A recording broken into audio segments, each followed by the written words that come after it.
Hey guys, my name is Nora Franche, and welcome to the podcast Grateful Blessed Mess, daily reflections for those in the 12 steps. I am a fellow 12-stepper and certified mindset coach, and I am here to introduce you to the value of mindset coaching in your 12-step journey. So if you feel like you are stuck in the steps, if you're slipping and sliding with your abstinence, mindset coaching may help you as it did me, and you can find me at catholicmindsetcoaching.com. These episodes are meant to invite you in to consider the truths of 12-step wisdom and to join in the very real struggle of living them in action. I hope that it feels almost like a mini meeting, and I invite you to contribute your own share on the Grateful Blessed Mess Facebook group to keep the discussion going. My comments are based on my own experience, so feel free to take what you like and leave the rest. But my hope is to encourage you on your own daily 12-step journey. As they say, you cannot stay clean on yesterday's shower. So without further ado, let's begin.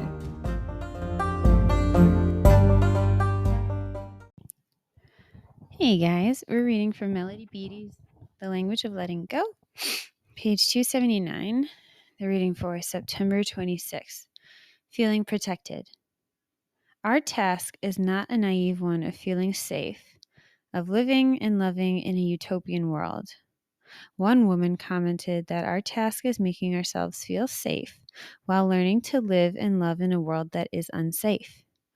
We do not want to dwell on the dangers, for that gives power to the negative. Neither do we want to ignore them or pretend they don't exist. If we were going to sunbathe, we would not be naive about the dangers from the sun. We know that harmful rays can burn. We would take steps to protect ourselves so that we could enjoy the benefits of the sun. That's good. That is our task in recovery. This is what a woman, a helping professional, told me. Picture a sunscreen surrounding you. Place it around yourself, not too heavy and thick so no light can penetrate, and not so thin that you are exposed to danger. See yourself protected by a sunscreen that is effective. Make certain that the screen is open to the good. For a while, your screen was too heavy. It held back what you wanted. Now change it to let the good come through. This is your screen for life and the world. See it. Imagine it surrounding you always. It wraps you in love, in comfort, in protection. No harm can enter. No negative energy can penetrate the screen. Go in peace. Go in safety. Go, now, knowing you are protected. Go anywhere you need to go. The evil has been blocked. The goodwill comes pouring forth. You do not have to work so hard at protecting yourself. You can relax and enjoy life, trusting that you are safe. Go without fear, for you are wrapped in love and protection, and you shall always be. Today I will envision myself wrapped in a shield that blocks the negative and harmful rays of the world, but it is constructed so that the good can enter. Yes, this is an opportunity where I'm going to talk about IFS, internal family systems, and how it helped me feel that safety. And it's not a shield, but in identifying that there is something within me that is impenetrably constant and good. And it's the part of me that's made in the image of God. And IFS calls it the self, which just sounds a little textbooky to me. So I don't know. I pictured this like inner flame that's also like a little girl who knows how to sit at the feet of Jesus. And like that's what she does. And she's just almost like Mary in that story of Mary and Martha at, like Lazarus's house. Like that's what that part does. It's not a part. It's me. That's like my core being is this thing in me that knows it's protected. That doesn't have to be hypervigilant. So much of my life has been spent, and now I'm going to use IFS speak, living from protectors, those managers I have in my psyche that keep me safe, that prevent me from potential danger, that keep me buttoned up or distant from other people who could be potentially harmful, or from relationships because those hurt, or living in firefighters. Those are other reactive managers that are doing their best to numb you from pain, because that's the only thing they know how to do. But they often make things worse. That's where our disease comes in. That's where our substance abuse comes in.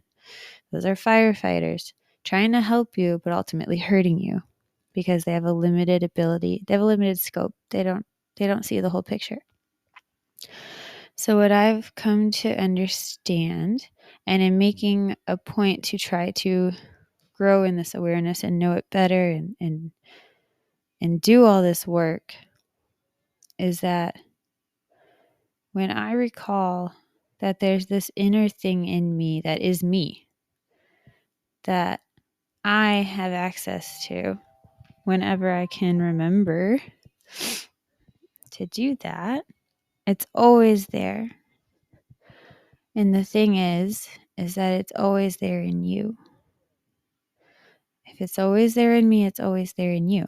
And something else I've learned is that things like trauma and hard experiences cause us to develop wounds, or in IFS speak, exiles carrying the burden of the pain.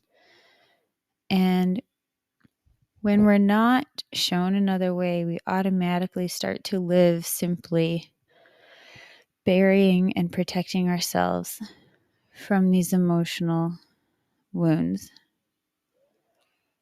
And it's like keeping that beach ball under the water. Eventually it's going to shoot out sideways. But if your system is so complex and high level that it will not allow that pain to come up, it'll come out sideways in emotional outbursts, in substance abuse. And that's where we find ourselves in the 12 steps. So IFS has been very healing for me, and I'm just very grateful. And it brings me back to my 12-step roots, in knowing that I have the capacity to connect with my higher power. And it's through this inner core flame in me, this part of me that's made in the image of God, that has constant, open, free connection to Him. And when I have the gift or the ability to quiet my system so I can settle in to that part that is me, I can hear my higher power. I can talk to my higher power.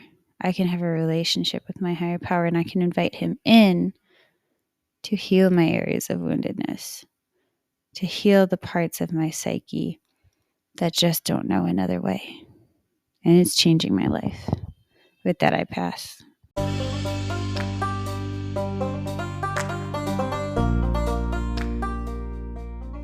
Thank you so much for listening to today's episode. If you feel that mindset coaching could help you on your 12-step journey, please feel free to reach out and find me at catholicmindsetcoaching.com. This is not a replacement for 12-step work. This is something outside of the 12 steps. It is simply something that has a heart for the 12 steps and those who are in it. And so, welcome. If you are here, chances are you may also be a bit of a mess. And I hope that you can learn to find some gratitude in the blessings that have come from your messes.